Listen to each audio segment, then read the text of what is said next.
Oh, man. Mr. Michael, what a great episode that was. Yes, it was. We played a prank on our guest right at the end of the episode. Oh, my gosh, it was so good. He felt so uncomfortable. He was so uncomfortable. If you want to check out the prank and listen to it, you can listen to the first hour of it here on iDoby Radio, and then tonight at midnight when the episode is available on podcasts, iTunes Podcasts, and YouTube, you can listen to the rest of the episode. And at the very end, we get Mr. Zeke Duhon very well. And that's who our guest is. Artist and musician, Mr. Zeke Duhon. He has a new EP out. I've known him since high school. Great guy. And I think you guys will really enjoy. We kind of went all over the place with this podcast. You know, we talked about silly stuff, serious stuff, weird Christian haunted houses that depict what hell would be like. And he did the most heinous thing in this to the people in there. He worked at one of them. Zeke did. Yes. And he did something in one of these haunted houses that he worked in to the audience members that I was not expecting. And was, to be honest with you, kind of gross. And I think it's a felony. Ladies and gentlemen, give it up for Zeke Duhon.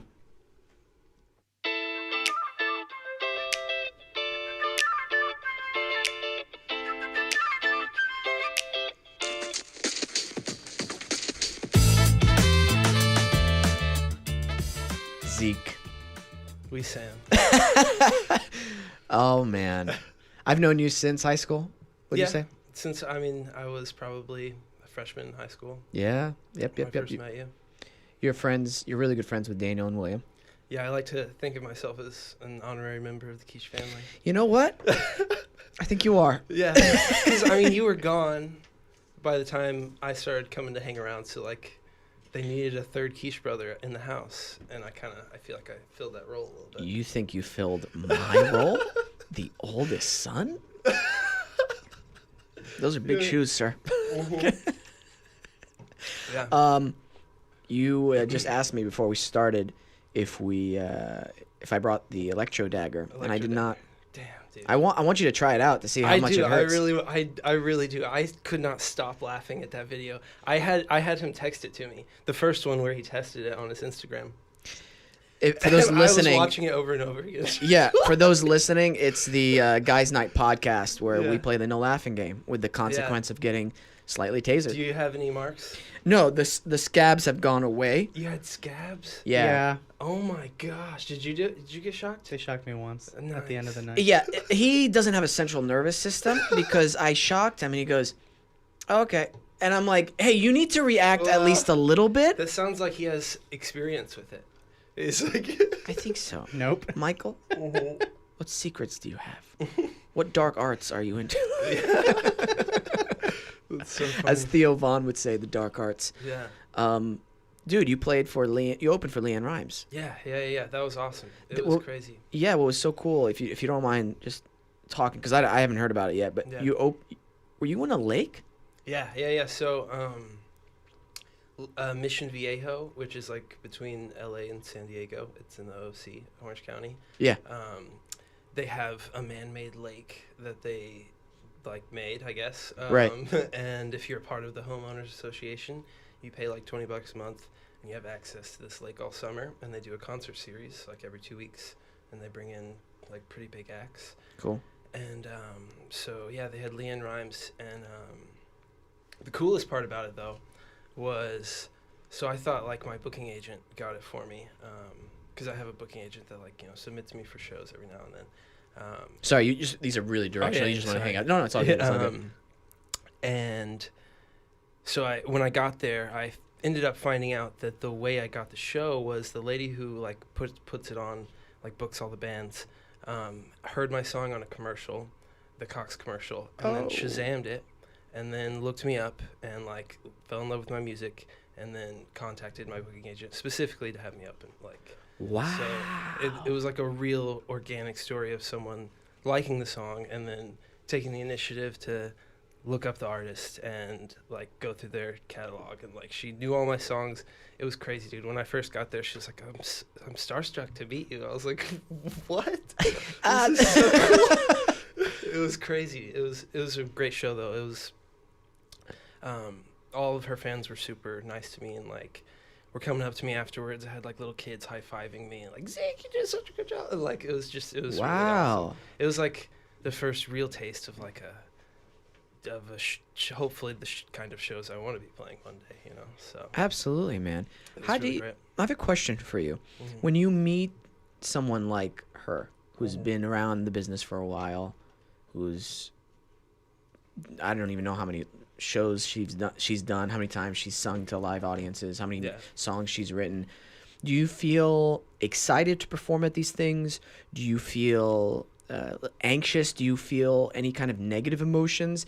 Like, for instance, the reason why I bring this up, a lot of times actors will have this mentality of, oh, dude, how did I even get here? Am I even good enough to be here? Why am I here? And they're already there. They've already booked the job, and then they're meeting all these other bigger actors, and they get anxious, or they're like, oh, dude, I don't deserve to be here, or what am I doing here? Yeah. Did you have any of those type of feeling? Yeah, I mean, definitely.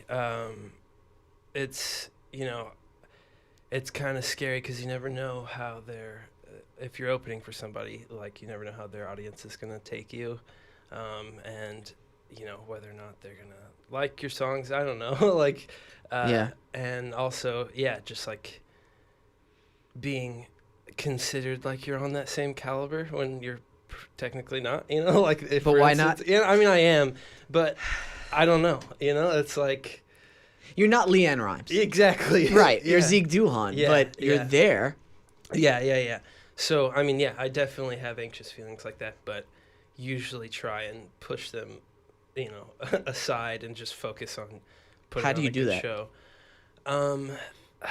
Various ways. I do my best to get into the song and, like, try and put myself back where I was when I wrote it.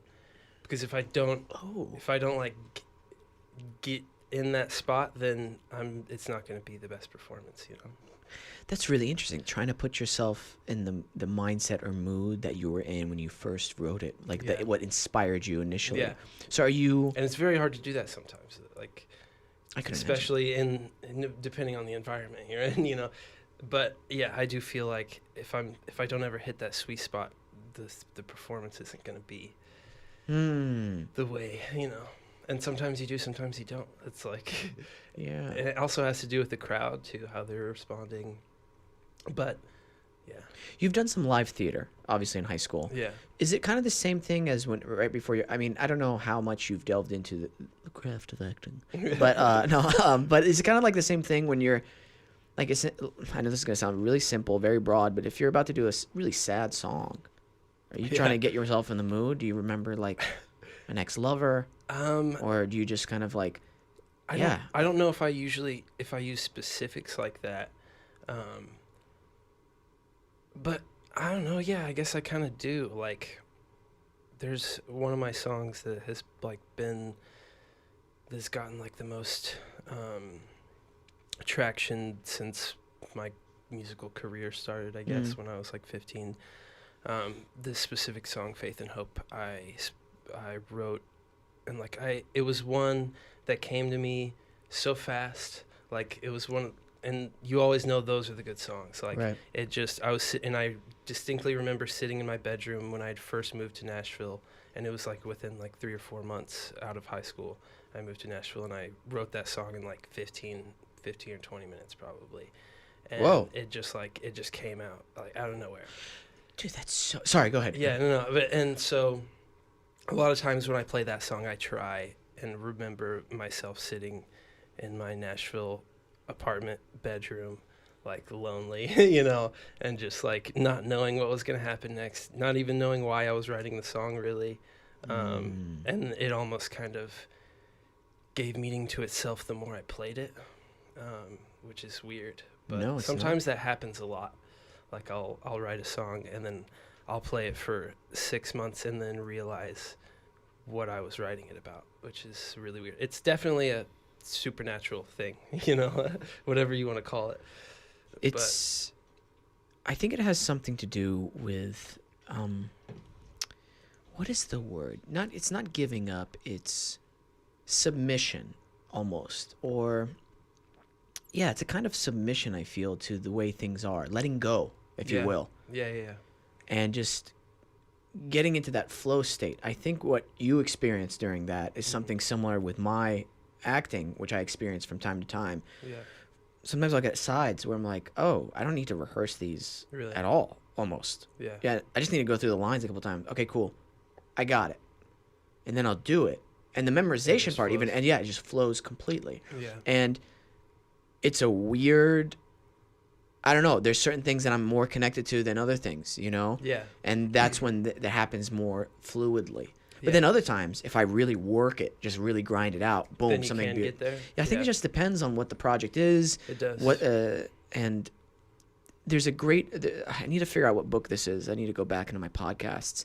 He wrote a book about flow state and how he found basically how to get into his own flow state. And basically he writes for like 30, 40 minutes, goes on a walk or a jog for Yeah. 30 minutes, comes back, writes, and like he just continues to be in his flow state. It's very interesting. Yeah, that is really interesting. That's I've heard that like walking around helps a lot too, and like leaving the spot that you're working so hard in, and then for a little bit getting some fresh air, and then coming back. I think that parallels to life as well. As an artist, you have to Yeah. experience life in order to reflect it to a certain Yeah. extent. So those dead times, I feel like, Definitely. go experience life, go travel, Yeah. go do a hobby you've never done before, go learn something, go Yeah. experience, go to a part of town, just drive around and walk around that you've Yeah. never been in. Yeah. Dude, I drove through Skid Row for the first time Oh, a yeah? couple weeks ago. I've never seen that before, dude. It was like The Walking Dead. Straight up. They were walking in the middle of the road and didn't care. Like, we had to drive around them. People just mindlessly, like, limping around. It felt like I was walking. It felt like I went into that movie.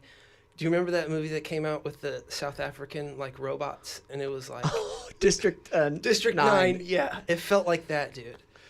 Like, it was scary. It's weird. I can't believe that that's a real thing. It's scary because, like you said, it's real. Yeah, yeah. Imagine- And there's no regulation. Like, how do they do that? I don't understand. How do you help them? Yeah, that's another thing, too. And it's so sad. Like, you look at those people, they were like you one time. You know, they were somebody's kid, and they were like, that's so, how do you get to that point? What's the turning point where you're like, okay, now I'm crazy. I'm just going to talk on the side of the road to nobody. Like, I was at Groundworks this morning. I pulled a Wesam and went to Groundworks. Sorry. So if anybody's trying to stalk Wesam, he's at Groundworks every morning. Most mornings. Yeah, I know the people there now, so they know me. So it's like whenever they're like, "Oh, you're not getting a Peruvian pour over," I'm like, "No." They're like, "Oh, you're changing it up." I'm like, That's so funny. I think we met for the first time at Groundworks. Really?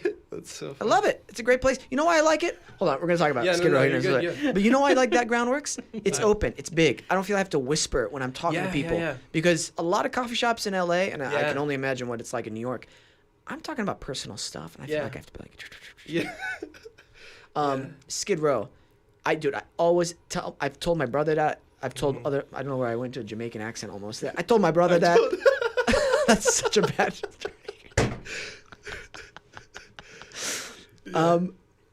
Dude, how offensive could we get? I know. Dude, we have to be I careful. was afraid. We can curse, but we Yeah, gotta be careful. I We was can't. wondering I can't what's get fired. Yeah, I know. I thought about that before I came Oh on. gosh. The stuff that I could have done. Anyway, I was at Groundworks this morning, and there was this guy that had just gotten off the bus, and I was outside, and I heard like, he's like, "Do it, bitch!" He's like, "I dare you, do it!" And I looked over, and he was just standing there, like talking to no one, and he was just like, he was about to fight something that wasn't there, and like it was just so scary, dude. I was like, wow. Okay. I asked my friends this question, and I've asked my brother William this question, who you've played with, which we'll talk Yeah. about here in a little bit. But what would it take for you, Zeke Duhon? What life events would have to take place for you to end up there? Dude, I don't know. I feel like it would be very easy. I feel like it's a gradual thing that happens. I mean, it is doesn't happen gradual. overnight. Yeah, There's it no way doesn't. it can happen overnight. I don't think No so. way. Yeah, it's got to be a long progression of events. There You was got to like hurt your friends and family a lot yeah. before that happens, you know. Dude, I was watching this guy interviewing a meth addict, but he didn't look like a meth addict. It feels like, Really. but he was homeless, and he was like he could talk with you just fine, but he was just like, yeah, man. At some point in the interview, he goes, yeah, man. You know, meth is so good it'll make you give up your family, pussy, and money and everything. Oh my goodness. And he was talking to you like the way we're talking Like to it each was other. normal. Yeah, he's like, I'm addicted to meth, man. That's how good it is. It's like, Wow. whoa, That's scary, dude. dude. I heard a radio ad yesterday, literally yesterday, that was like, it was like a medical thing, and they were like, if you are over the age of 18 and you are using meth and you are not planning to stop, please contact us. We're doing a medical study, blah, blah, blah. I was like, that's weird that they can just straight up get people to come in and not arrest them. What do you think about that? Since you're a big drug user. No, I'm kidding. Whatever, man. I know. I just love. Let's start rumors The with my guest. stereotype. Yeah. What do you sell drugs and you're in? Yeah. So here's some Percocets. What do you think about that? Do you think that all drugs should be legal? I don't know. I've heard people say that before, and I get where they're coming from, but like meth, you can't have that legal because people will do it. You know, like there's already meth heads. So it's like, I don't know. I really don't. I feel like maybe there should be more drugs that should be not illegal, but how do you pick and choose, you know? I don't know. Well, that's why? Yeah, like, Like- bath salts. Like, hey, don't do that. Exactly. Yeah. Please don't do that. What is it, Denmark or one of those countries? Portugal. Yeah. Portugal. Portugal's the Okay. one. They have really good awareness programs and rehab programs for people who are addicted. Be like, hey, Really? if you are addicted, like, be safe. At least be safe while you're doing it. Yeah. Here you can do it here, but we're gonna try to help you Interesting. get you off of it if you'd like. Yeah. And they found And a it lot works. of That's kind of crazy. and you think, you know, like for instance, cocaine. Yeah. You know, or I don't do cocaine or anything, but Yeah. if you make it legal, you know, then somebody's making money, but it's not the. Yeah, it's not the cartel or Yeah. like somebody. It's a very. See, That's this- interesting, yeah. See, and I'm all about. And the who's selling it? Like, is Portugal the government like selling Yeah, I the don't know. drugs to people? Like, I don't. what I have is- no clue how those That's how it's logistics regulated. of everything, but It decriminalized everything back in 2001. Say it's better than what it was before. Wow. Hmm. Well, you know. which I guess the taboo nature of it Yeah. gets thrown away. Then they're like, you know. Yeah. I don't smoke pot. I don't use pot, but I think pot should be legal. Yeah. Have you done it before? You know what? I've done it once. Nothing happened. Yeah. Tried doing it Didn't again get with some people. I won't mention them. Yeah. They were doing it. They were doing some edibles, and I was like, you know what? I'll wait and see how you guys react. Yeah. They all threw up, and I'm like, oh, awesome. They all threw up. They all threw up. It was a bad Dude, trip for them. come on, man. Here's what I am interested That in doing. must have been some strong edibles. Yeah, I am interested in like fasting, like spiritually, and being very pious for about a month or so, Yeah. and then doing some ayahuasca or Right, some something, like, crazy really- DMT. Yeah. I've heard some crazy stuff about that. So I feel like if I am in a really like pious state Really? of mind, Yeah, I just want to clear. have like a very transcendent experience with Yeah. hopefully a higher power of some sort, Yeah. of God or whatever. That's interesting what they say that happens. I've never done anything like that. The closest thing that I have done was mushrooms, and What was that? Please experience, because I'm Dude. curious about that. it was really interesting. I wouldn't do it again. I've done it twice, and it was definitely eye-opening. But it ended up being kind of a bad trip. Well, I mean, a bad trip both times. What But happened? there were good aspects of it. It was just I don't even know. It was like you would look at the table, and it was just like it looked like it was kind of everything was tingling, like, and slowly just kind of moving around. It was really weird. I mean, like, and you would look at the sky, and clouds are like always. So it was just, it's like if you look up like images on Google of like Can we just see like what a some, Michael? mushroom trip, like a lot of times they'll like Photoshop pictures, and it does kind of look like that. It's like it looks like there's just texture and everything, and it's kind of moving. But I ended up getting sick from them, throwing up, and so that made my trip bad. I mean, that's not even. No. These are too like hippy dippy. My dad, Yeah. First week he was in the hospital when he broke his spine. Mhm. He was on so many drugs and like Yeah. what is it called? The big one. The Percocet, no oxycodone. Michael, I was like about to laugh so hard if you just listed like 20 Yeah, of them. he I'm just like, goes, drug Black dealer. tar heroin. Blah, blah, blah, blah. I actually, morphine. I used to be a pharmacy tech. Oh, really? My what? parents were pharmacists. What? I'm sorry. What? Really? Yeah. Oh my god, I never Did knew you this. hate it? Yeah. Oh God, I hated it Yeah. so much. Yeah. Everyone worked- that works in that industry hates I it. worked for Walgreens. Yeah, my parents worked for Walgreens as well. They said it was the worst company to work for. Yeah. Yeah. Absolutely. They didn't give you enough help. Mm-hmm. All that stuff. Yeah, they cut our People hours. wanting their drugs. They wanted their oxycodone. Yeah, their oxycodone, man. Yeah, dude. I worked. I started in high school and I worked all through college, and then I moved out here and I got my license and everything, but it was during the recession, so they weren't hiring. Oh, and gotcha. that's when I Wow. stopped being a pharmacy tech. Gotcha. Okay. Dude. Morphine. He was on morphine and a bunch of stuff. Oh yeah, your dad. And he told me during the actual week, he was Mhm. like, the nurses are behind me. And I'm like, nobody's behind you, Dad. What are you talking about? Later on, he told us that he would Yeah. see people. The TV is off. He would see faces in the TV. And then from the Whoa. nurse's station, like the window, he would see like people like looking at him. Oh my Looking at him. gosh. Sorry, I'm not talking to the mic. Yeah. They would peek their heads over. And then, like he That's said, so creepy, he could have dude. sworn the nurses were like making sandwiches behind him. Yeah, it was like, dude, That's I'm telling trippy. you, my dad wasn't my dad for that first week. That's Yeah, why watching him on yeah. all those drugs and the pain That's and everything. scary. And I'm like, okay, here's my theory. Okay, Mhm. I've read a lot of esoteric books, a lot of books on like philosophy, religion, spirituality, Yeah. and I've come across things which have popped up in different time periods and in different tribes and in different cultures of people Yeah. that shouldn't. That repeat like things that are. Yeah, Yeah. certain things that repeat. Mhm.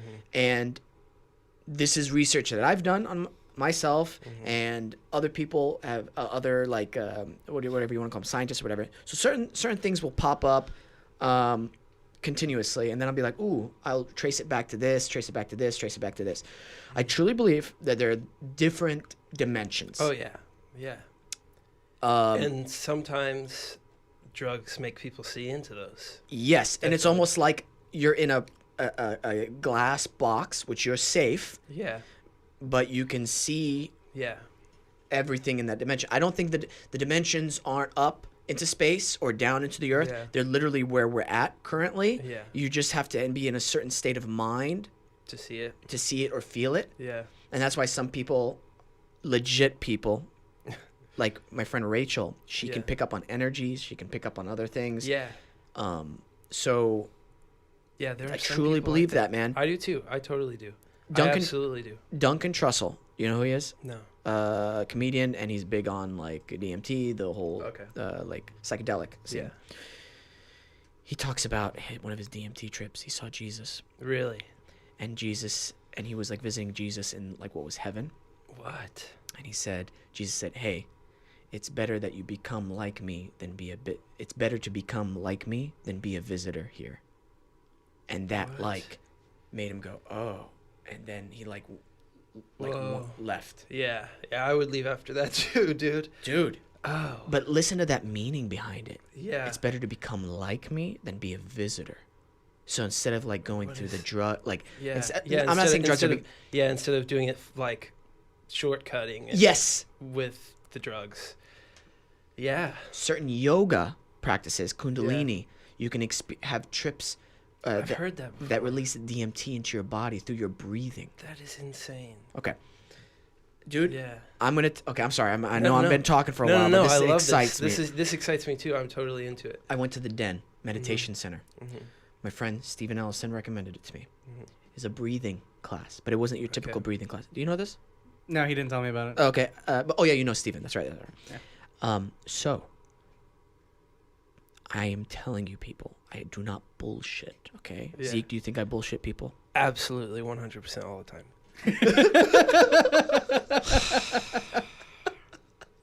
I don't like you. I have been so nice to you recently. I know. I'm on a streak here. I know. I had So yeah, right. We're gonna talk about that later. No, but so I went to this breathing course, and you're breathing hardcore. It's like almost like a workout, right? You're flooding your body with oxygen.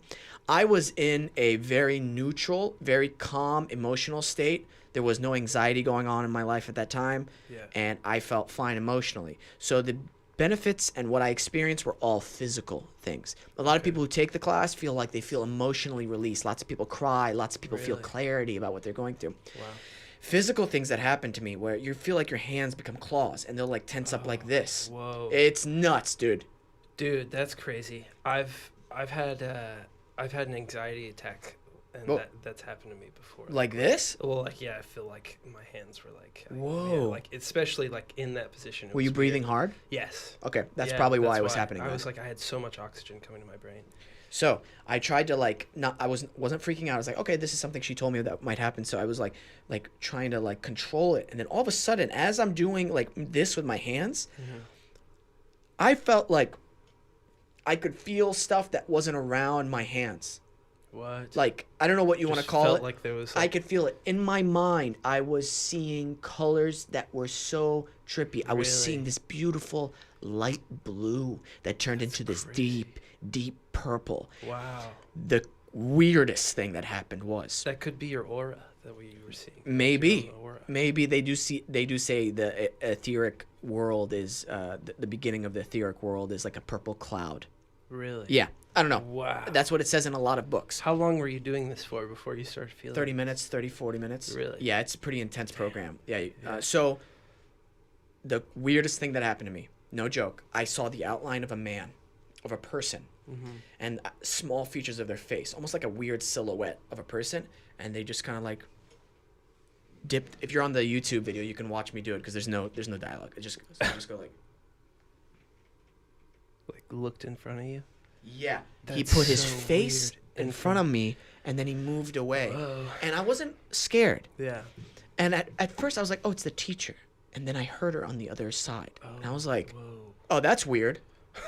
Hey, man. Yeah. Who are you? Yeah. For real, dude. Excuse me, sir? Yeah. Sir? I felt the same emotionally. Yeah. But physically, I was like, oh, cool. Feel a little bounce in my step after I left class. Yeah. That is insane, dude. Yeah, that's nuts. I didn't see people or anything. Like all of my trips was like it was just visual stuff in the stuff that I was already looking at. But I did see people's auras on one of the trips. Like I was with like 3 or 4 other dudes, and everybody like it was legit. Like it just looked like there was glowing mist around them, and one had like red, and one had yellow, and one had purple. We sound so high. I right know. now, I'm not and even. your long hair and glasses I know people don't are gonna help be like, this at all. What are they? They're gonna talking be about? like, "Oh, these guys are on drugs right now." Yeah, definitely.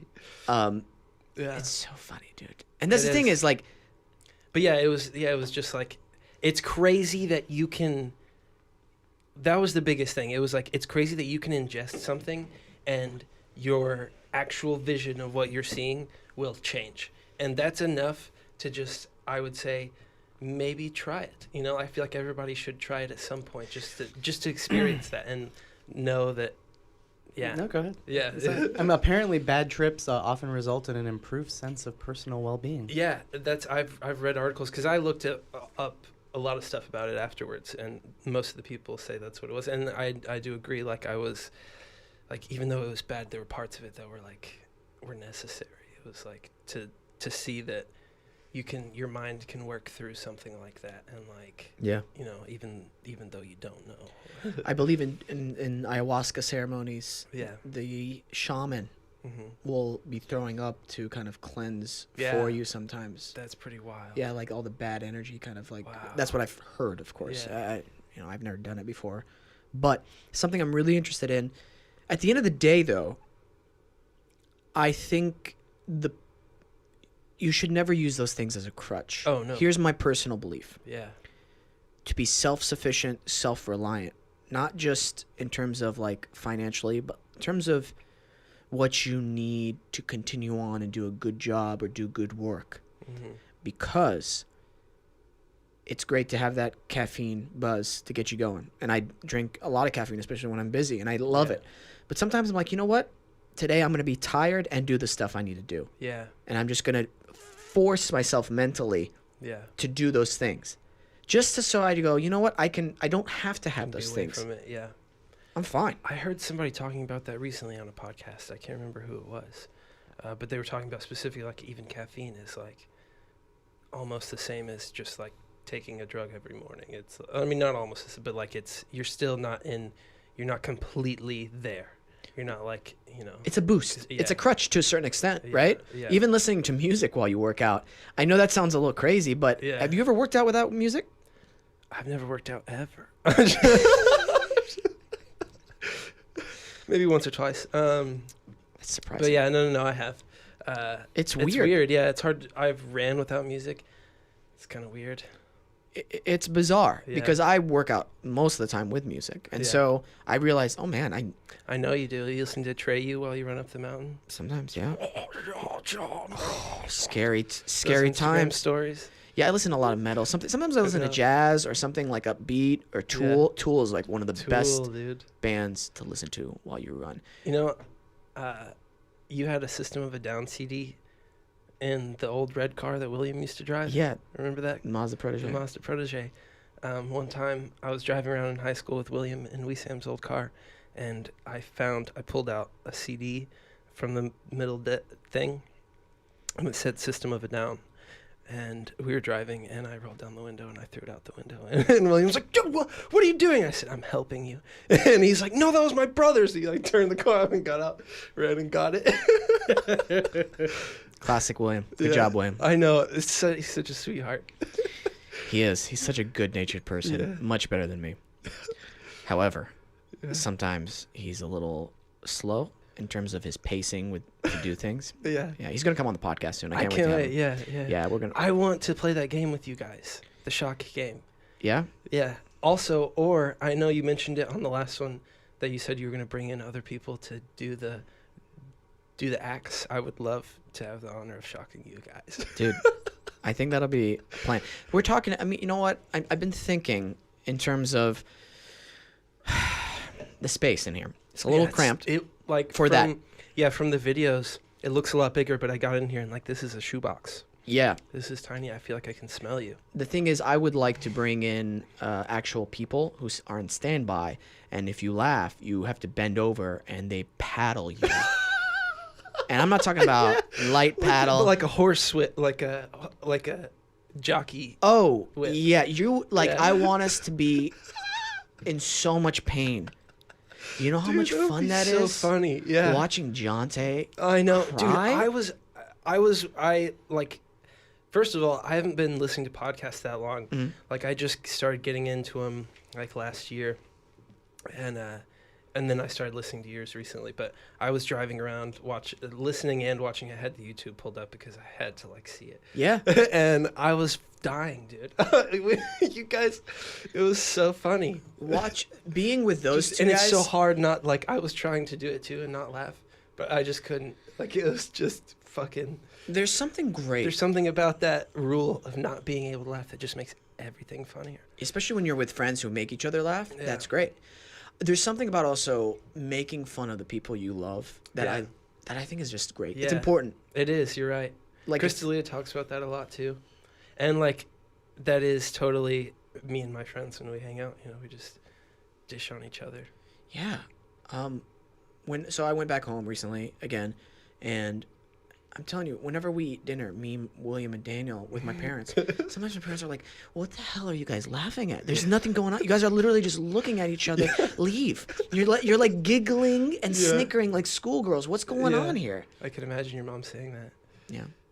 That's Man. so funny. My dad sometimes is just like, leave. Well, your guys." dad does it too, man. You guys, I know where you get it from. The last time I was, this is probably like maybe a year or two ago, I was at your guys' store, the restaurant. Yeah. And your dad came up to me and like, he like asked me to come back in the back kitchen. He's like, "Come here." And and Daniel tried to go with me, and he was like, no, just Zeke. And he like pulled me back. I was like, "Oh shit, what's about to happen?" Because your dad is so like intimidating, but he's so funny. And he was pulling some Wesam and Daniel shit on me. He was like He's like, okay, I have a riddle. He's like, what?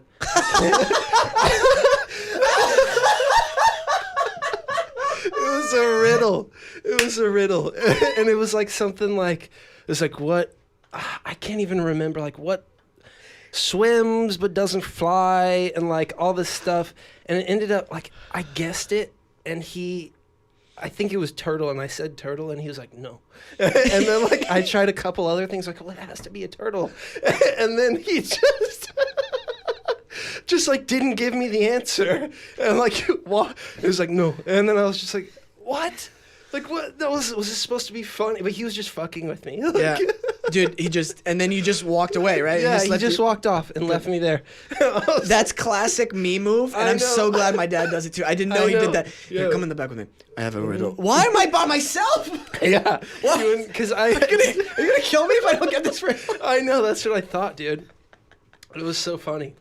Dude, he was telling us some stories he used to pull on his like cousins back home. Really? In Syria? Dude, so mean. Yeah. So mean. There was this Yeah. dude where, oh my gosh, I was like, no wonder that's where I get it from. No wonder. His friend was like, I really like this girl, right? Uh-huh. And I think they were in Scotland somewhere. Yeah. His friend didn't know how to talk English at all, and so he's like, hey, can you talk to her for me? No. He's like, sure. Oh, no. Long story short, he eventually calls him as the girl and says like, I love you, and like all this stuff. Oh, And no. he makes him wait somewhere for like hours. He catfished somebody. Yeah, but he didn't tell him about it till a year later. Oh, my God. Wow, dude. That is where you get it, man. Dude, and then this one time, That's classic. this was extra mean. Yeah. I don't know what they were doing. They would dig holes in the ground with their hands for some reason. I don't know why. Yeah. I forgot why did they do that? I have to ask him again. Dude, he poops in a hole, covers it, tells his cousin, "Hey, can you dig the hole over there for whatever they're doing? I don't know what they're doing." Yeah. His cousin just puts his whole hand in and he's like, "Ah!" And then Just poop in his screaming. hand. Oh my gosh, dude. That's classic. That's classic. And then he got my dad back a week later or something. With They're more like, poop? "Hey, we're gonna play marbles." And so he's like, "Cool, bring the marbles." And then my dad opens the bag, puts his hand in, and there's just a bunch of poop in there. Dude, what is it with guys and like making their friends touch poop? I don't know. funny. It's the funniest It thing is. in the world. It though. is the funniest thing. People who say that's not funny. No, No, it is, dude. it is It's- funny It if is you funny. watching somebody freak out. Everybody's done it. You don't want to touch poop. Have you seen the video of the that viral video of the lady in Canada that was trying to use the Oh, restroom yeah. at like it was like some type of Canadian the Tim Starbucks or something. Hortons. Tim Hortons, yeah. And she just like she's arguing with the guy, and then you see her. She like goes up and wall squats up against the thing, and it just flows out, and she picks it up and starts throwing it over the counter at the guy. Gangster move. I know, dude. Gangster. Like Gangster damn. move. But I read it, and the story was like she was like a frequent homeless person, I guess, that like came in to use the restrooms a lot, and they were like, no, sorry, can't do it. And she was like, well, I'm just gonna shit right here.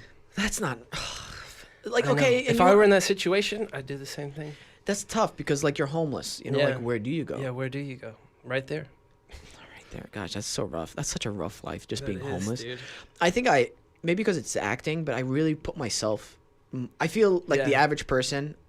Again, I know I'm just speculating, if you Yeah, will. yeah. But the average person maybe doesn't really cathartically experience that when they try to think about it. But I Yeah. feel like actors maybe Yeah. are like, no, oh my God, how would you? Well, yeah, going to the bathroom. I never even thought about that. Like Yeah. whenever we want to go, we just just go go. because we're Yeah. or in our home, Yeah. obviously. But what if you don't have a home? What if you gotta go Yeah. poop? Yeah, exactly. I have to get naked when I poop. I mean, You have to get butt naked? I have to. No, you don't. Right. You weirdo. I have to get naked when I go poop.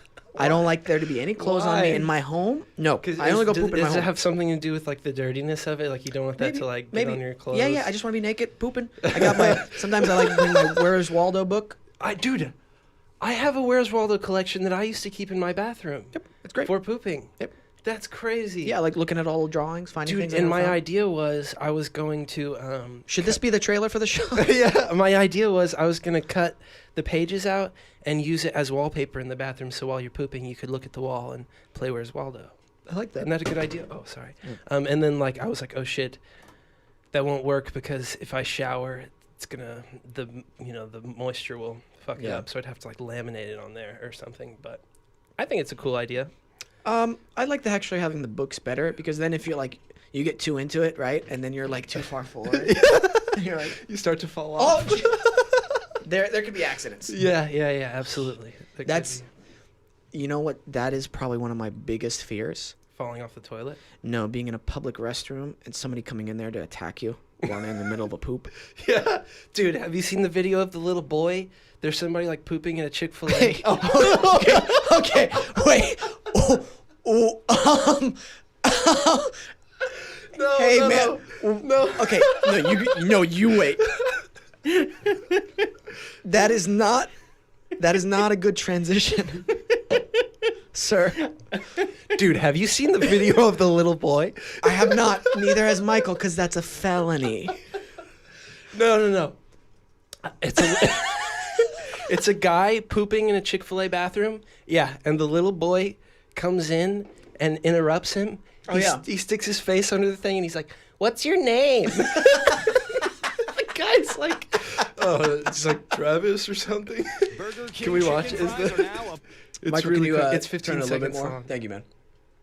Yeah, I just gotta skip This the ad. kid was totally me. Like I would have been this. I kid. think he's autistic. Andrew. Okay. Okay. What? And then he just starts crawling in. I want somebody to hold me and help me wash my hands. I think your mom's outside. Dude, this is not. This would. I would be screaming. Get out! To hold me Get and wash out! my hands. I think your mom's outside, bro. No. Dude, that is my nightmare. Get out, kid. I know. I'd be like, oh no. Yeah. Oh, can you imagine something? What the hell's my kid doing? No, I'm pooping. This guy's got long hair.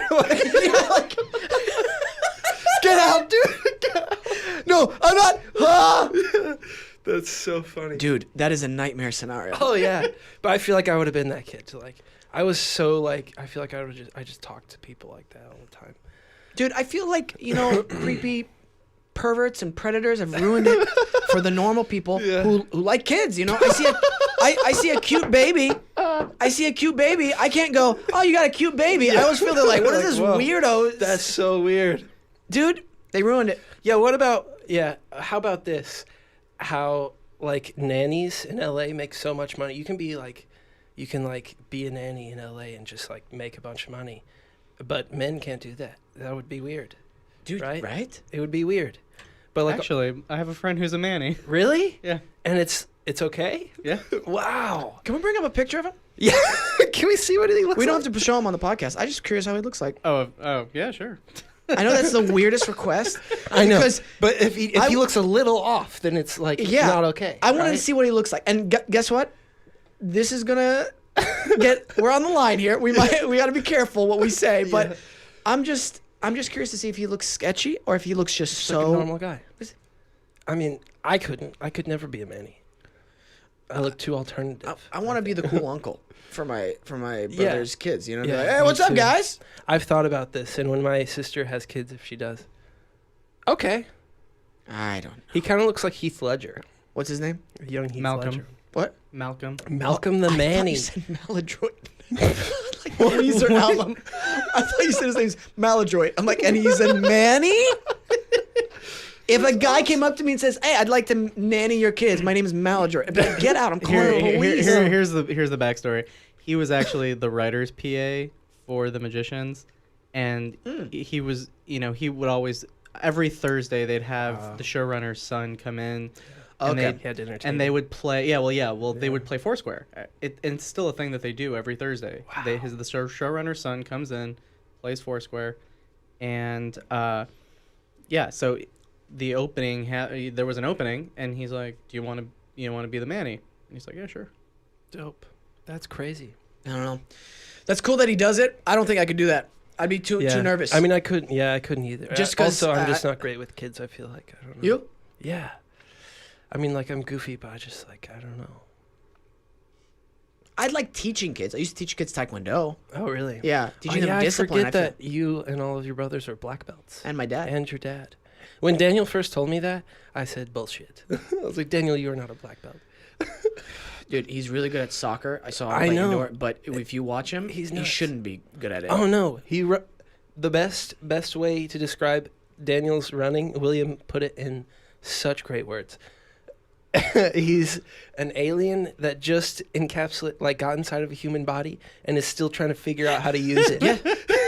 Like he's still getting used to it when he runs. I told him that. You did? Yeah, that's what I Okay. said to him. Yeah, no, that's exactly Daniel's body. Yeah.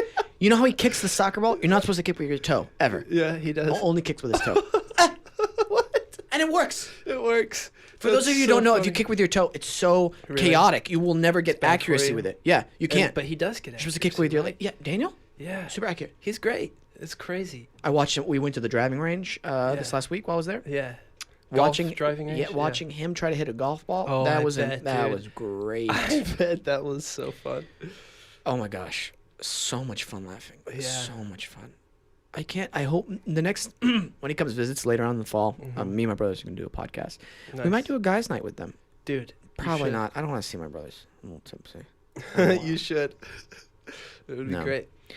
Anyway, well, no, Yeah. we still got a lot to go. So you just performed with my brother. Yeah. Not just performed. When did you do Hollywood Cafe with him? Hotel Cafe. Hotel Cafe. Yeah, That was in May. man, it Yeah. was a good show. It was. Thank you. Yeah, I enjoyed it. I wish there was more to it. It felt short. William. Yeah. I mean, I was sick, Oh yeah. so I came down with like a cold like a week beforehand. Smallest stage I've ever seen in my So life. tiny. I know. And there was 4 of you. yeah. Wait, Four. 4, right? Yeah, there was 4. Dude, Yeah. that was a small stage. I know, but it's cozy. You know, it's nice. I love Hotel Cafe. It is. It's a really cool venue. It is. It And is. it's I like- like it. You know, it's got the vibe. It's real dark and it's a great singer-songwriter place. You got a new EP, Yes. somewhat new. Yeah, it came out in May. Okay, yeah, Yeah. it's brand new. So yeah. Where is there a theme with the EP, or is it just all kind of like how some bands do like a theme, like for instance, Devil Wears Prada had the zombie EP. The Devil Wears Prada. I haven't heard that name in so long. It's a hardcore band. I know. I saw them live one time when I was in 8th grade with, who was it? It was Devil Wears Prada and August Burns Red. Oh my gosh, yeah, I Yeah. love August Burns It was Red. at the Canes Ballroom. It was Wow, so what crazy. what a great night that must have been. Yeah, dude. Back in the hardcore dancing days, you know, when people used to mosh. So bad for you, dude. So bad. I gave myself whiplash every single time. Dude, me Neck was too. so sore afterwards. Me too. And Such I an was idiot. like so afraid of getting punched. You know, Yeah. it was like trying to act hard as like an 8th grader. Like, Stupidest thing. I watch So them do it now. stupid. I'm like, I used to do that. yeah, yeah. So, oh god, oh yeah. Is there a Yeah. theme to your EP?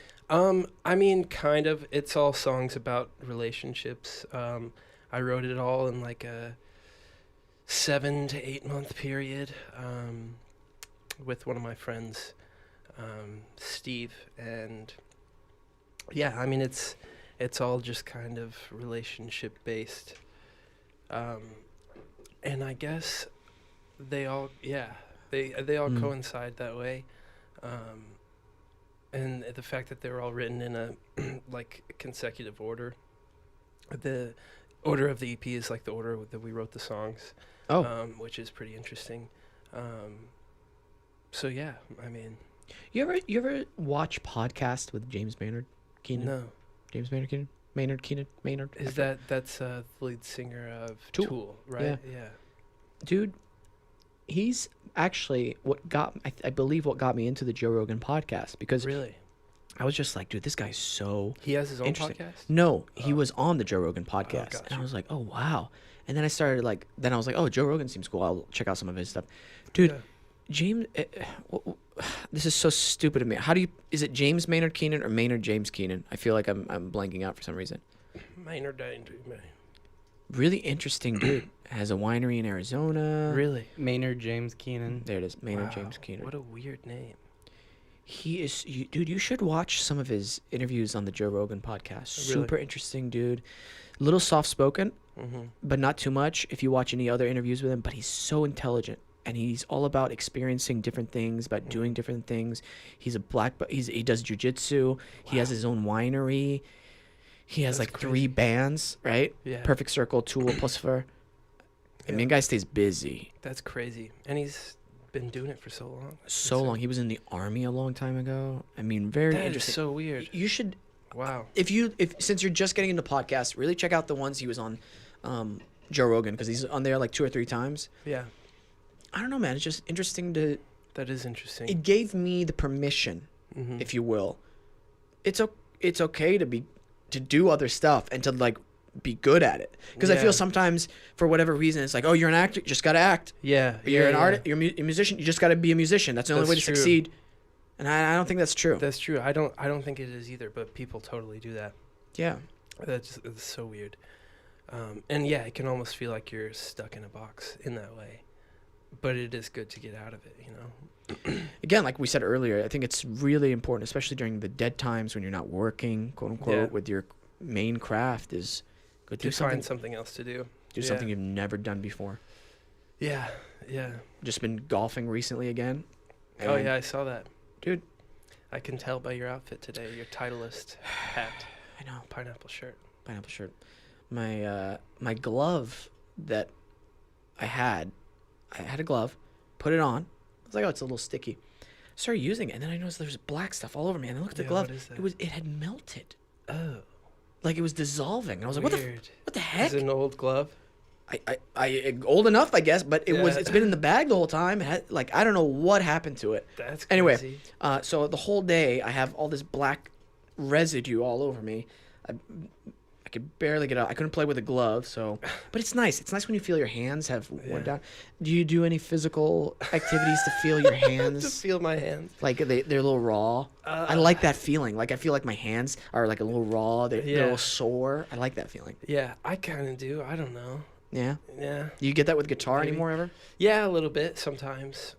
Do you like that? Like, oh, I played for so long. Yeah, and yeah, I'm like, ooh. definitely. And it feels like you can feel it in your fingers. Yes. Definitely. I'm into that. Hey, don't say you're into I'm that. into that. Into Definitely, dude. Gonna get into that, man. that. Have you ever heard William do the voice? You guys got a quarter? Classic hobo. That's so Dude, funny. William does it way too good. Yeah. We had Sam do it, my dad, Oh no. and he was actually really good at it. Oddly Yeah. good at it. We're like, what? Wow. What's your best like throat? Throat. Like, you guys, hold on. You guys got a quarter. That sounds terrible. Oh, it sounds like you're shitting through your vocal Right. cords. Let's hear it. Let's hear it. You guys got a quarter. That was like a little breathy. It was, but it's You yours. know, It yeah. belongs to you. Thank you. Thank you. You work part time Mm-hmm. as a PA, Yeah. but not Not anymore. anymore. So hopefully soon with something Hopefully else. soon with something else. How do you find that balance though, of finding living and existing in Los Yeah. Angeles, one of the hardest cities to exist in Yeah. financially, Mhm. and still find time and energy to do what you love to do? Because I think that's something I've always been curious about with artists in general. Because Mhm. you got to find that balance, and then sometimes when you work too much, you don't feel like doing what you love to do anymore. Absolutely, yeah. I kind of like go through phases, and like I get like manic sometimes. So it's like Mm. I'll go through like a month period where I just don't even like really work on music at all, and I just listen to music and I don't pick up my guitar. And then I'll get busy and like, you know, just with work or whatever.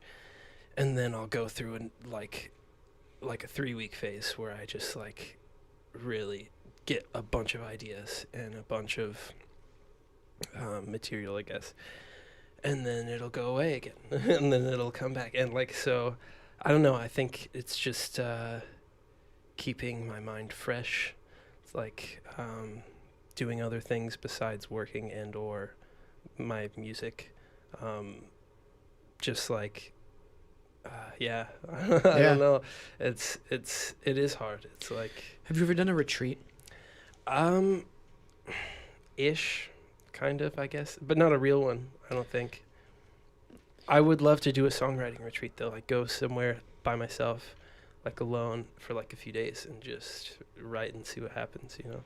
If you ever have the opportunity, going up to Santa Barbara is pretty cheap, Mm-hmm. or down south towards San Diego or San Clemente. Yeah, But I recommend Santa Barbara because they have more like wilderness areas, got you.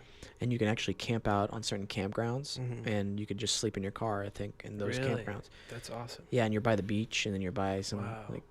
wilderness, quote unquote. Yeah. I'm just curious to see what That's that would dope. do to you if you stayed there for like a week. Yeah, I am too. That would be really interesting. Yeah, like Force yourself to stay there yeah, yeah, that would be hard. It would be very hard. too. Yeah. But I'm so down. I do want to do that. I think there's something Michael, do you to think? be found there. Yeah, do you think you could do a silent retreat? A silent retreat? I don't know. Oh, I took a solo train trip across the country once. Really? really? How was that? It was good. It was end of 2 years ago, end of October. I went to San Francisco first. Stayed with one of my friends for the night. Then took the next leg, which was to Denver. I tried to use it as like a writing trip. Nice. So I started. I was trying to work on the train. I got some work done, but and then after Denver, I went to Chicago. Stayed there for 2 weeks. Was there for the World Series That's so cool. when the Cubs won. Are you a Yeah. Cubs fan? Yeah. Oh yeah. Yeah. Didn't you know? Yeah. And so I was in Chicago when they won, and then I was able to go to the parade as well. That's awesome. And then it all just kind of came together. And then I took I took the last leg of the trip, which was to Washington D.C. to go visit my best friends. And then flew back. Wow. It was about week and a 2 weeks, 2.5 weeks maybe. That's cool. Did you talk to people? Like, make friends and stuff? Yeah. I talked to like this little old lady on the way to Reno. She was going for like a slots tournament. Like you meet some interesting What? people on there. There was also this because I was on like the bottom level. For whatever reason I decided to get like a bottom level ticket and just it was basically a bunch of old people. And there's this one guy who was like pontificating about. It was before the election, so Yeah. talking about like Donald Trump. I live tweeted the whole thing and using the hashtag Crazy Train Yeah. because the guy was a Mexican Mormon conservative Republican who's Whoa. just like, talking about all this crazy shit. Wow. There's a whole subreddit of people that left the Mormon church. It's pretty crazy. They like always post on there. They're like, got out today. Like, if you're on here, find me. I didn't know that the Mormon church was like that You culty. Well, you know what? There's a lot of red flags that get brought up. Here's the thing. I think there are certain things about certain religions that are kind of like universal truths. For instance, do unto others as you would have on to you. Yeah. Just treat others with love and respect. Yeah. Treat them nicely. Yeah. Period. If we all did that, then we wouldn't. That's it. Yeah. I just talked about it this morning with my friend Joe, who I was golfing with, and the Catholic Church in the Vatican. Would you mind doing a little Google search on this, Mr. Michael? Sure. There is a section in the Vatican Library which is prohibited for people to see What? any of the books or anything like that. Why? Thank you very much.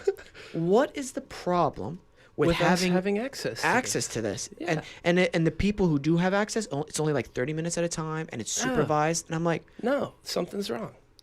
why? What are you hiding in there, Yeah. Michael? Could we do something, maybe a search that says what are in the prohibited, what books are prohibited in the Vatican That's really interesting. library?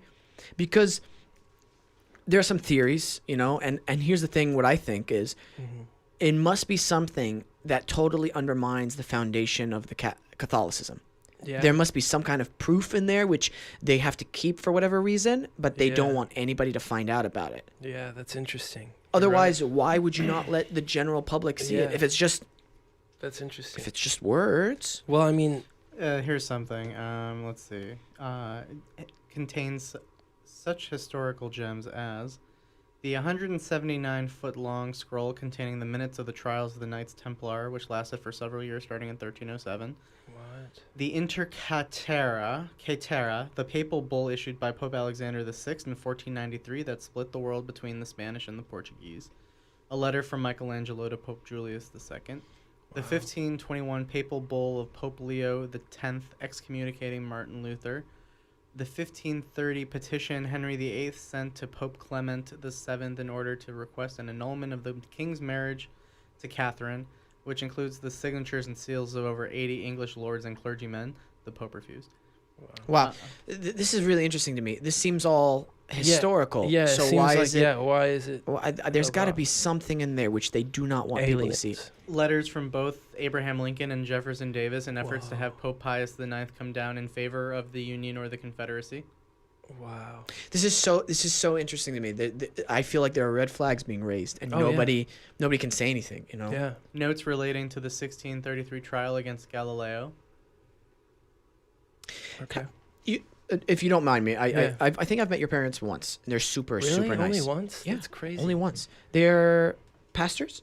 No. Or Yeah, they're prison ministers at the prison in Oklahoma. Oh wow. Yeah.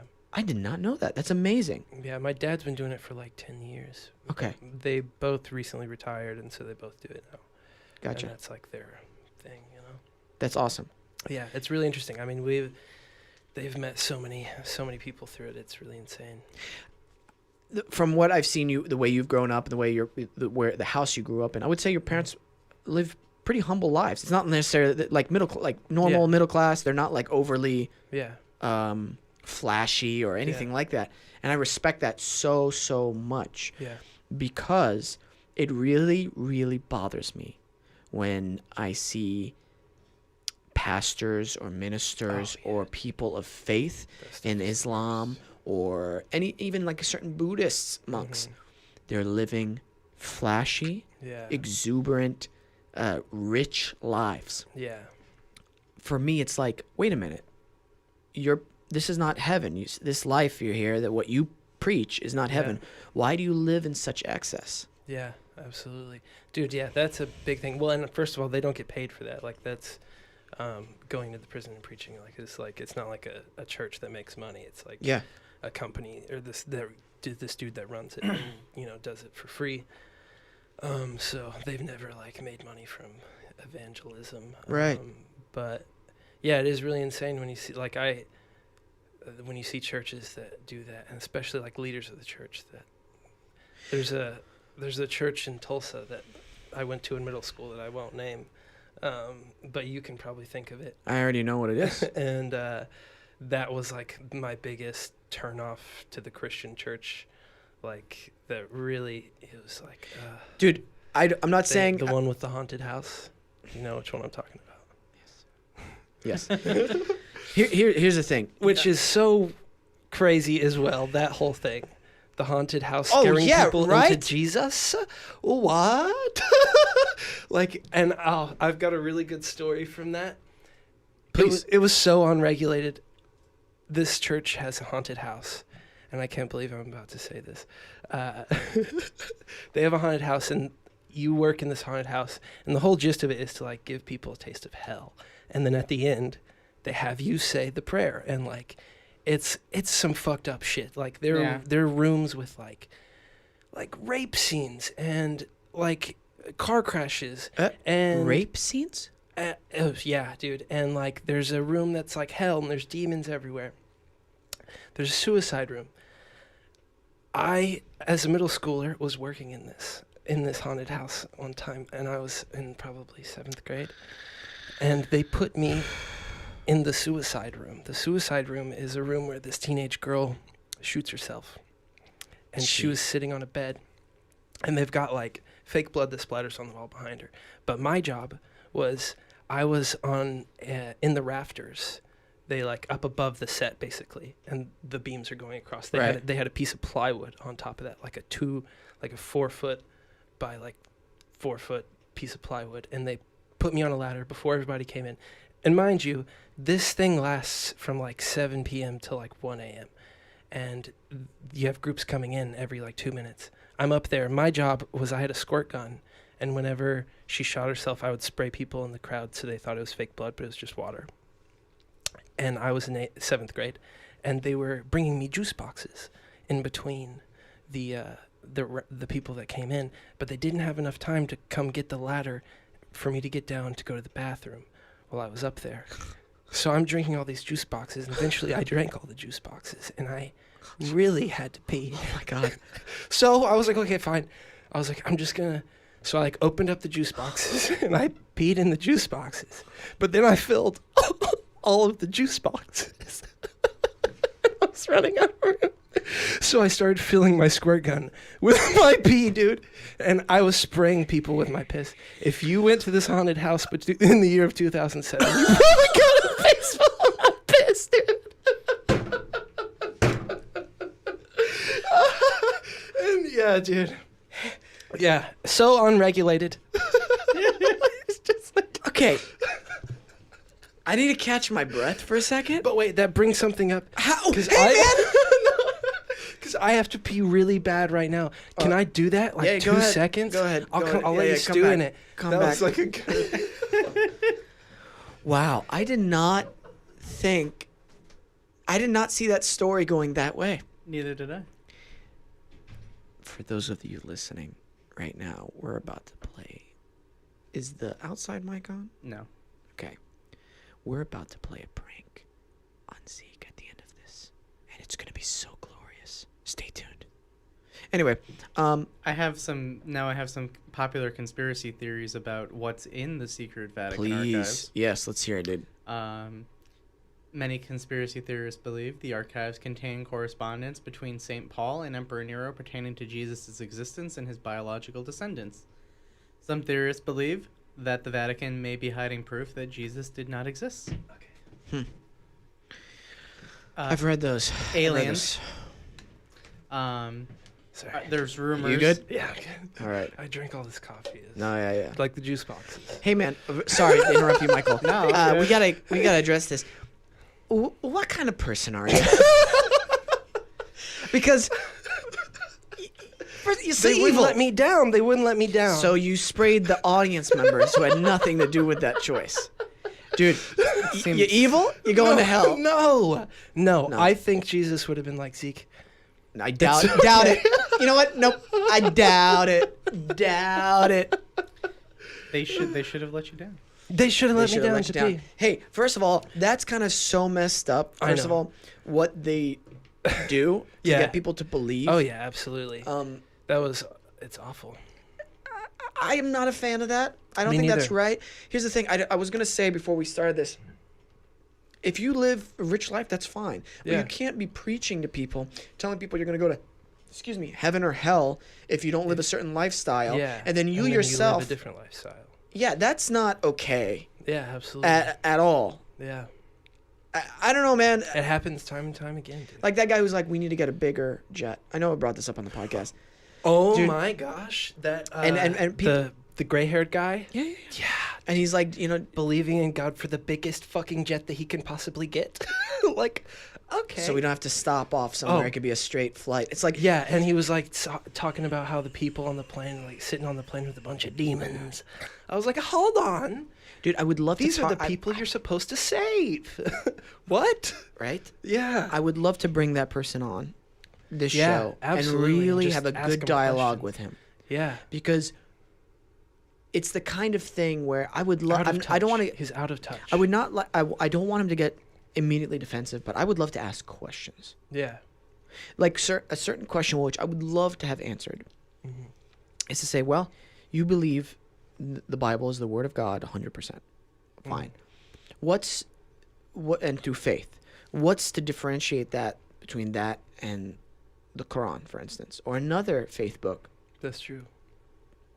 Because it's all based on faith, right? Yeah. So how do you distinguish that? Now, Yeah. you also got other people who've never heard the Word of God Mhm. as well. So what happens to those people? And there are some conflicting things in the Bible itself. Absolutely. So I'm not trying to negate Christianity on a whole or negate Yeah. people who believe in God. No, I'm just trying to ask certain questions that need to be answered and need Yeah. to be addressed. Because I don't like it Absolutely. when people ask questions and then they they're like, no, you shouldn't ask those questions, or you know what, no, you gotta have faith, you gotta believe.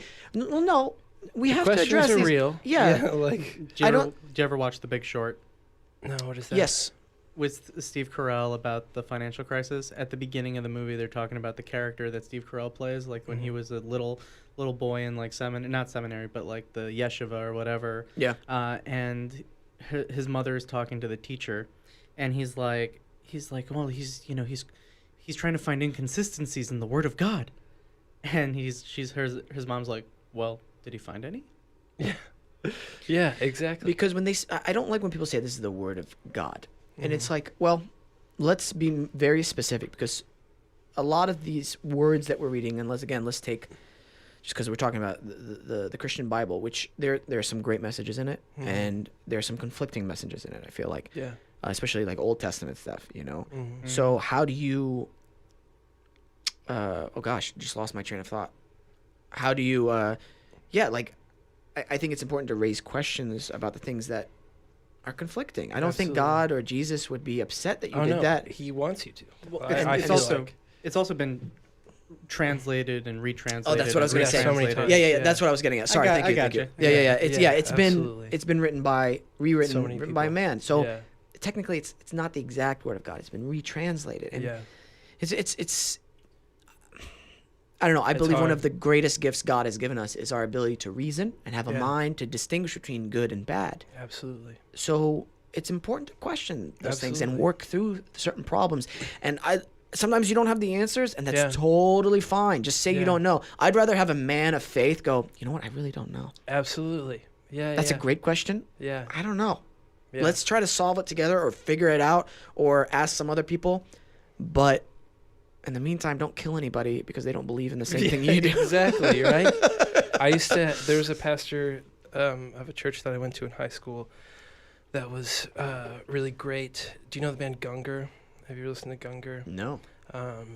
Anyway, their dad was a pastor of this church, and he was always really open-minded and like one of the best speakers that I've ever heard. And he would always talk about how it's good to have doubts, and like sometimes he goes through the atheist flu for a week and he just doesn't even believe that there is a God, and then somehow that brings him back around, so it is I really thought that was good to question those things and like live in that for a little bit, and not be like, so well, this is absolute truth, sometimes you gotta find your way into it. Well, that actually brings up a great point. How do you understand daylight without understanding night? Yeah, absolutely. So I think it's really important that you experience really extreme mental and emotional moments in your life in order to understand the opposite side of that. Absolutely. You don't know it, yeah. You really don't know things until you've gone through them. And that's why it bothers me when you hear stories of like really fanatical people protesting abortion clinics or funerals. Yeah. That is a whole thing in itself. But like, hey man, you don't know what this woman has gone through her journey. You don't know what she's experienced. Everybody's life experience, and this is just a fact. Completely different. What I go through, nobody else is going through. What you're going through, same thing. Yeah. So God put us in these situations for a reason, to experience these things for a certain reason. Yeah. So why are you like hurting her journey or stopping somebody else's journey? Yeah, I'm not saying like you should. I mean, if they're about to kill somebody, stop them. You're on your journey, bro. Yeah.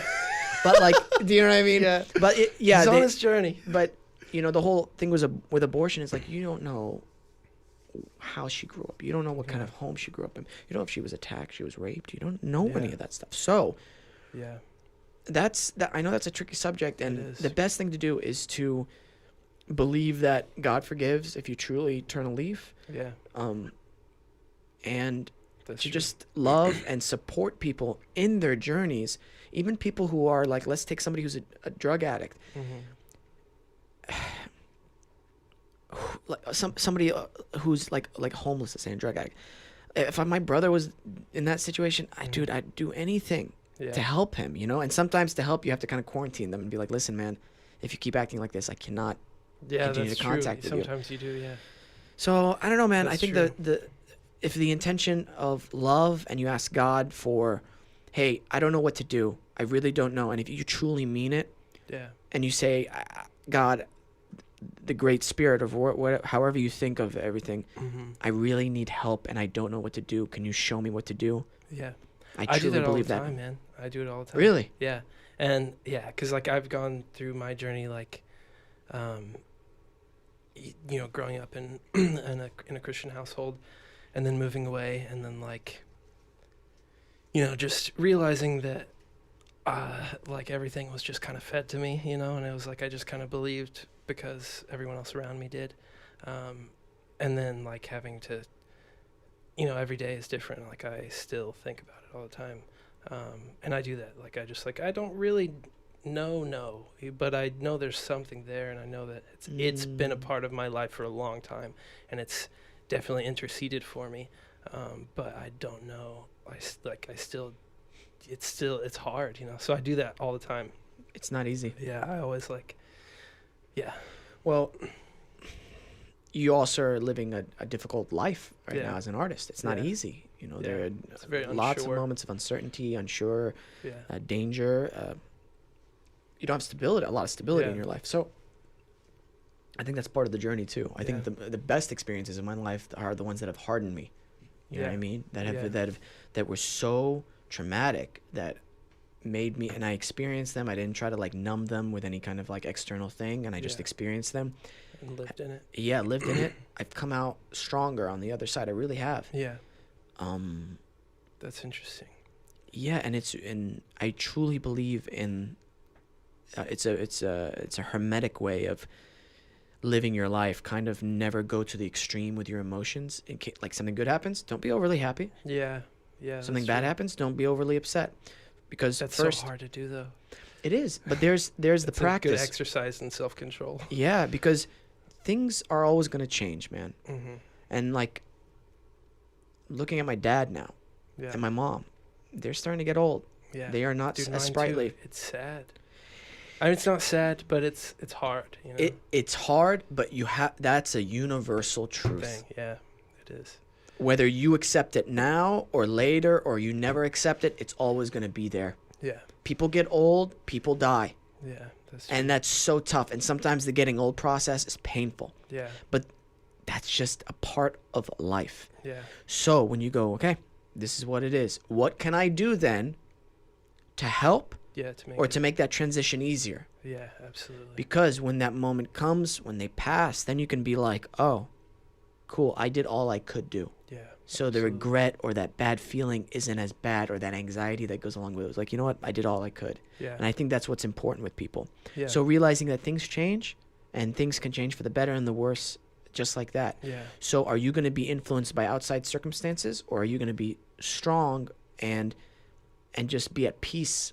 Yeah. And that's difficult, obviously, is, but yeah. it takes practice. It does. I feel I'm starting to That's get pretty- there. Yeah, definitely. Me too. It's pretty wild. I thought of the homeless people thing whenever he said, like, I guess how actors can relate to, like, I guess put themselves in like homeless people's shoes more so than, like, I don't know, the everyday business guy that drives by. I think it's just true for all creative people. I don't know. I feel like they all can more easily imagine themselves. And there's a dude who sits out in the mornings at the intersection of, like, what is it, Riverside and Tahunga, where that Starbucks is. Anyway, there's an overpass, and he's there like every morning playing guitar and just like singing to nobody in the median. And I see him all the time, and I roll down my window and listen to him, and he's just playing for nobody, dude. And he's just like, he doesn't care who's listening. He's not looking at anybody. He's just playing, and he does it all the time. Like, I've seen him for months out there. I don't know where he lives, but it's like the first time I saw him, I just like, every time I see him, I get so sad because I imagine that as myself, like, because you just have to, like, it's so easy for that to end up being you. I feel like it's hard, but it's also easy. And I know what you mean, man. It's like, yeah, it's a very empathetic way of looking at the world, at other people, and I think that makes you more sensitive to things. I was gonna make a joke there. I'd be like, well, give it 6 months. yeah. That's so rude. So rude. So rude. No, man. But see, I love talking with my brother about this. I'm like, okay, let's take from you when you first moved out. How long have you been in LA? I've been here for 2 years. 2 years. Let's talk about what you've accomplished in those 2 years. Do you know what I mean? I feel like that's always a good thing to do. Not in terms of making yourself feel better or feel worse, but a realistic look at what's going on. Yeah. Make a list of the things you've accomplished. Yeah. Do you feel good about that list? Yeah. Okay. Let's say you do. Great. What are you going to add on to that list in another 2 years or another year, another 6 months? Have a game plan. Do you not feel good about that list? Okay. Fair. That's fine. Absolutely. What can you change? What are you going to do better? Yeah. What problems did you face? What did you learn from them? I think it's so important to at least make a list and write all that stuff down so you see it, and then you're able to go from there. Yeah. Otherwise, you're going to keep floating on. I'm just drifting around, dude. And you're not going to have a solid footing underneath you. Yeah, that's true. You're a very organized person, Wesam. I'm very envious of that. You're like very... you're like a drill sergeant, man. Kind of. I just like... I see what works for the military. You have a very strict list. I feel like you list everything. Do you list a lot of stuff? Yeah, I make a lot of lists. That's smart. I should make more lists. Yeah, you should. Well, I have a lot of things to do as well. Yeah. So that just helps me. That's true. Yeah. Even small things in my home. Like in the morning, wake up. Just Okay, writing it what? down. I feel a little not solid, let's say in the morning when I wake up. Yeah. Or whatever. Like, cool. What do I need to do? Okay, I'll look around, first of all, my room. Anything I can need to fix in my room. Mhm. Cool. All right. Maybe do laundry. Maybe do a little bit of gardening, sweeping. You know what? I should clean. All right. Those 3 things for the home. Great. Dope. Acting. What do I need to do acting wise? Okay. Anything else? And my hobbies. Have I practiced any of my hobbies recently? No, I haven't done this. Okay, I'll do all these things. Great. But by the time the list is done, I'm like, awesome. I have a huge list to do already. I'm like, great. Let's start it off. 1, 2, 3. Before I know it, it's like 3, 4, because I wake up super early. I'm like, cool. I got the rest of my day to do whatever. Yeah, that's great. You do wake up so early, man. Most days. Like, I love it. When did that start? How old were you when you started waking up that early? 2 years ago, 3 years ago. Really? Yep. Nice. I found that it makes my day. I just feel better. I do feel better when I wake up early in the morning. It's just hard. That's part of it, though. I know. Because Do you ever take cold showers in the morning? Yeah. Yeah. Just like just jump in do when it's cold. something. Because you know what? You feel like it makes you do something that you don't want to do. Yeah, and I hate that feeling. I get like, ooh, I'm nervous to get in there. It's like, it's water. It's not going to kill you. And it's just cold. It's just get in there. Yeah. Just get in there and do it. That's crazy. And when you're in there, it's a shock at first. Yeah. And eventually you start craving that feeling. Really? The feeling of the shock. waking up, just Because like, you're getting a little stronger and a little stronger. And eventually you true. start, and then this is the cool part. You're like, I wish this water was colder. Yeah. This water's Man, weak. I want ice cubes. This weak-ass Stick an water. ice bath. That's so funny. Have you ever done the sleep deprivation tank that William? Sleep deprivation? Not sleep. Sensory Sensory deprivation. deprivation. The sleep deprivation tank. Yeah, they leave you in there for like 24 hours and you can't go to sleep. It's just Been in there a week, bro. yeah. They open the door and he's just No sleep. wide-eyed. See a homeless guy everywhere I go. He's playing guitar. Well, I've heard that can make you trip if you stay awake for over like 48 hours or something. I hate it. You have like actual trippy visuals. Right? Right? You're talking about sleep deprivation? Well, Or the sensory deprivation? Well, no, sleep. If you do keep yourself from sleeping. Yeah, they talk about it. I've learned about it in Hell Week. Navy SEALs and ultramarathon runners experience it. They'll start seeing like, Candace runs. I'm going to try to get her on the podcast. I love her. She won the latest ultramarathon, 240 miles straight running. What? Yeah, in the desert. 3 days no sleep or something like that. Something ridiculous. Whoa, dude. She starts seeing rabbits, starts seeing animals that aren't there. Wow. Jocko Willink, when he was in Hell Week for his Navy SEAL training, he saw stop signs, stop lights in the water. And he's like, whoa. Imagine That is insane. longest I've gone without sleeping is 36 hours. Really? And towards the end of it, I began mixing up my words. So I'll say stuff like, the bathroom I'll go. The bathroom I'll go. You start turning into Yoda. Yeah. Straight up. Like a wise old alien. Dude, it was nuts. That's crazy. And what's the cool thing is, after you've passed like the 24-hour mark, Yeah, I've never done that. I think I have 24 hours like my max. when you keep going, Yeah. you're like, you get these waves of energy, Yeah. like where you'll get like, I'm fine, Yeah. and then you'll be like, oh you get my down. god, And then you're like and then loopy you're again. loopy, and you're like, I could fall asleep if I close my, and then you'll get really, Weird. oh, I'm alive. What's the longest you've gone That's so without sleeping? weird. I don't know, honestly. Really? Um, That's pretty wild. dude, I've been having such a blast talking. Yeah, with you. You know, it's already it's been great. an hour and a half. What? Wow. Yeah, That's pretty crazy. we got. But is there anything you want to plug before we? No, I mean just that my most recent EP. Yeah. I just released that. That goes for this one too. It's on Spotify and iTunes. Great. I want to thank you for popping my first podcast cherry. Dude. This is my first time. I really enjoyed it. You hit my blister, and Oh, it hurt so good. bad. Good. That's what I meant to do, bitch. Zeke Duhon on everything. Wesam quiche on everything. You don't know how this works, do you? No, No, seriously, dude, thank you for coming on, and Thanks for you're having working maybe with my brother on some more stuff. Yeah, absolutely. When he comes back, he's been sending me ideas, and we're working on it. So. Dude, he was worked with When Kevin. is he coming back? Kevin. I was gonna say he was here, right? He Yep. was visiting. Did you know he was my first drummer, like for a full Oh, no. band? Yeah, when I was like 14, he was in your graduating class, right? Yeah. So he was like 21, right ish, and I met him on MySpace, and then him and like two of the other guys from We Stay Gold, his band that was after Makeshift. Yes, we stay gold. I remember that. They were like my first band members, and Wow. they were all like 20 something. I was like 14, and they showed up and played the High for our fall festival with me. Wow. It was hilarious. That's weird. I know. I know. It was like this 15-year-old kid with a bunch of 20-year-old dudes behind him playing. They were probably Dude, I feel weird. Last time I went to the high school, it was Yeah. fine, but at the same time, you're like, I'm way feels- older than guys. And even though, Yeah. like, from my height, there's a lot of them the same height that as are me. And still I'm like because you're a short man. 5'8". Yeah, Can't help it. that's all right. I'm 5'11" Yeah, on a good day. that's good. I'm rich, so it's fine. Yeah. I'm prime time. Okay. Cool. I'm on network I had a television. trailer with 2 doors. Oh, by the way, 2 doors. when you sent me that picture of your trailer for the LeAnn Rimes show, I didn't want to hurt your feelings. I said, Why?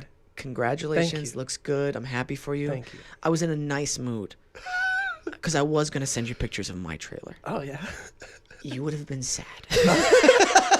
I'm kidding. It's all right. No, I love love messing with you. I love messing with you too. I know, it's fun. It is fun. If you ever This guy. draw another penis, anything in my home again, I'm going to make it miserable for you. He hit me in the balls one time in class. We'll end on this. This was when I was in like probably a sophomore, maybe in a junior.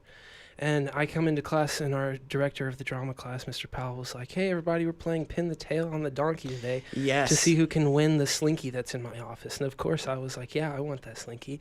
And somehow I get picked first out of all the people, and I'm like, "Okay, sweet. I'm playing Pin the Tail on the Donkey."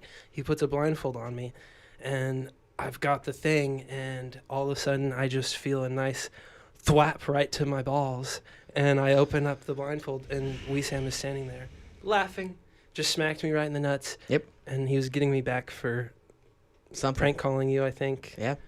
Yeah. I'm crazy. I'm crazy. Yeah, he got our teacher to let him in there and then hit me in the balls in front of the whole class. Yeah. It was awesome. That's our friendship. I wouldn't call it friendship. Seriously, dude, I love the music Yeah. you play. Oh, before we go, I just want to say you have that music video, which I love, and you shot it a long, long time ago with the rain. You remember which one? Yeah. What's it called? That's actually the guy who shot it, Ryan. Valdez. Yeah. That's his favorite video that he's ever done for me too. What's which the is song called weird. again? It's called Always. Always. You guys should check it out. It's a live session. You'd probably have to Google or you'd have to put in Ryan Valdez, Zeke Duhon. Zeke and Duhon, find it. Always. Yeah. Dude, I've been dying to work with Ryan. I met up with him for coffee recently. We caught up and everything. He's a busy guy, but I've been dying to work with him on something. He's awesome. He's very super, busy. super talented. Just did a corn music video. It was crazy. It looks great. Yeah. Yeah. He's too tall. He's unexpectedly really tall. Really? I didn't think so. Yeah. He's like barely taller than me, dude. I think you're just a small guy. No, he's unexpectedly tall. You're so rude. I have you on the podcast, dude. No, It's thank the you best for podcast. thank you for coming on, Thanks, brother. man. Thank you for having All me. right, we are out. Nice. Dude, thanks for coming on, man. Thanks for having Appreciate me. it. It was Seriously. fun. I really want to do the guys' night with you. So, I want to do that. Come on. bad news. No. It did not record. Shut up. What? It's not in the archive. What? Are you messing with me? No, I'm not. It's not.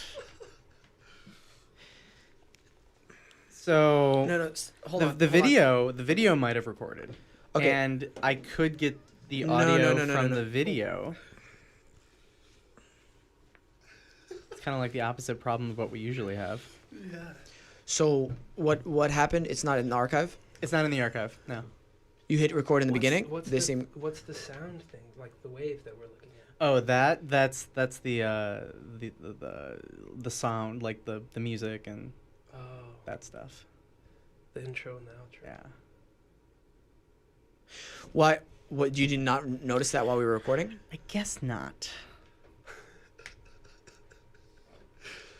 Dude, I'm so sorry. It's okay. It's all right. No, seriously, you didn't notice it at all? This is the first time this has ever happened.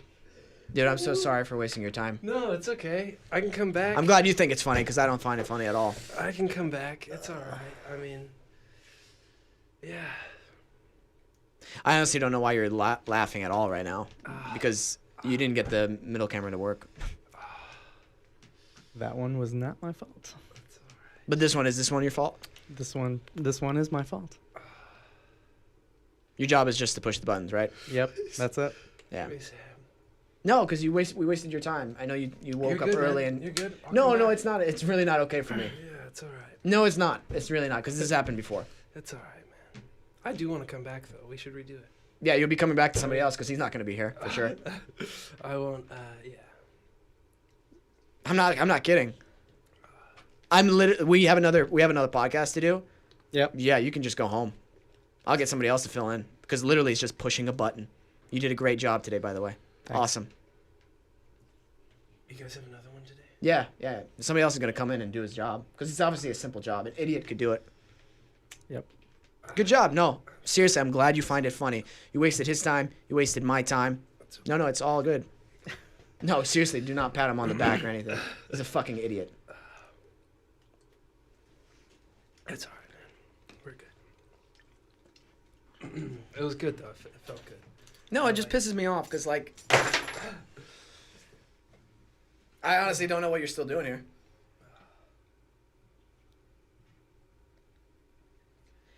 You can leave. Like, seriously, you can leave. Do you want me to leave? Yeah. Right now. Yeah, no, it's all good, man. You can leave.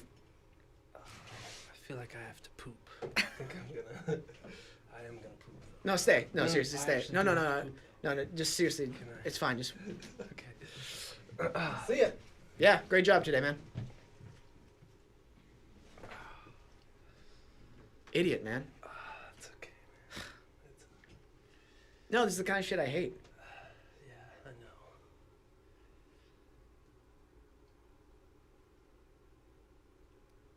Are you gonna leave? Fucking idiot.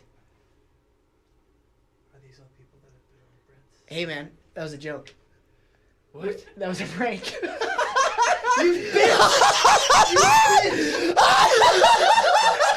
Oh, which camera is he on? Oh, It's you this one right fucks.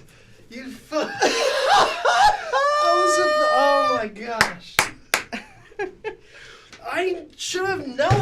something was coming, dude. I should have known something was coming. You bitch. You bitch. I was about to say, I was like, Wesam, you're such a perfectionist, man. It's okay. How uncomfortable did you feel? I was so uncomfortable. I was about to go sit on the toilet for no reason.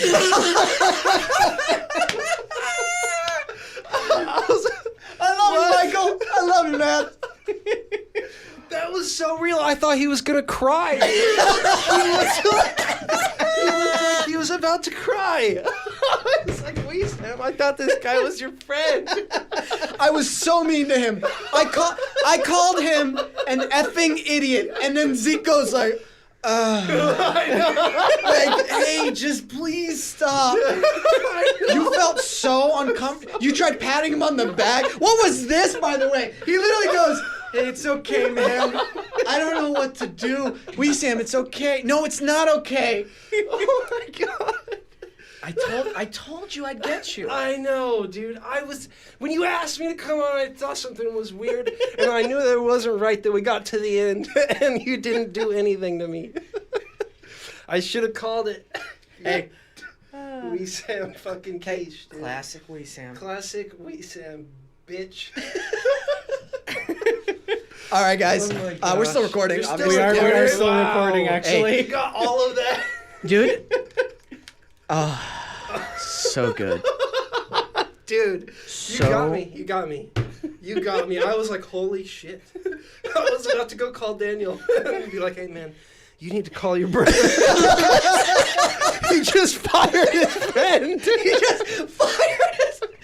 Dude, I was gonna legit about, I was like, I'm going to go call Daniel as soon as I get in my car. I was gonna get really mean, but then I couldn't even get that mean. I like you too much to get really mean. Dude, I was really. I was about to start calling you names, like personal You already names, like really, like get really. I don't personal. know what I would have done.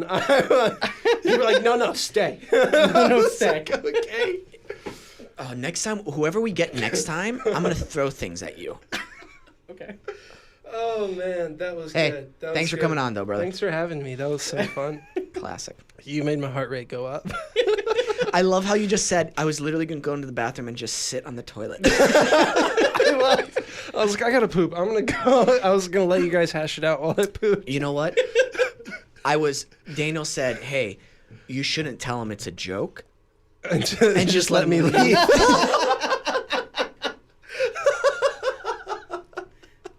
Dude, I would have called Daniel immediately. I don't know if he would have been able to keep it up if I called him and I was like, hey, dude, Wesam just fired his friend. And he was like serious. He was yelling at him. I think Daniel would have probably cracked and been like. Because when we talked about it in the car, we were all laughing like this before it happened. Me and my brothers were cackling about it. He grabbed his shit too. Oh, yeah. And I'm like, go. Go. I don't know what you're still doing here. I'm going to get somebody else. Dude, that is so uncomfortable to watch somebody just leave. I was so uncomfortable, dude. Did you not see it? You'll see it. You turn different colors. I know. Hey, good job acting, by the way. Yeah, Thank dude. you. Straight faced, I was like, wow, I felt so sorry for you. I thought you were going to cry. I thought he was going to cry. Brother. I was like, I just got fired last week. I feel like him. We're out.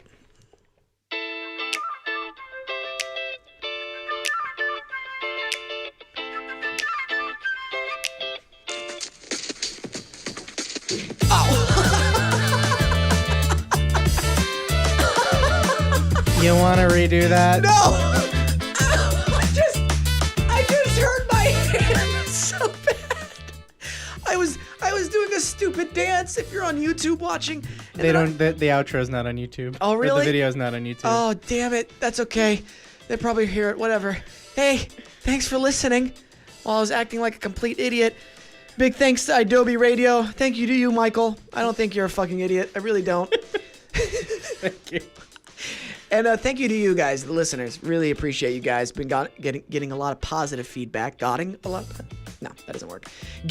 of positive feedback, and really appreciate you guys. Seriously. Much love to you guys. Nice Guy Digital, Adobe Radio. Michael, we out. Don't ever interrupt me or you're fired. Kidding. Later, man.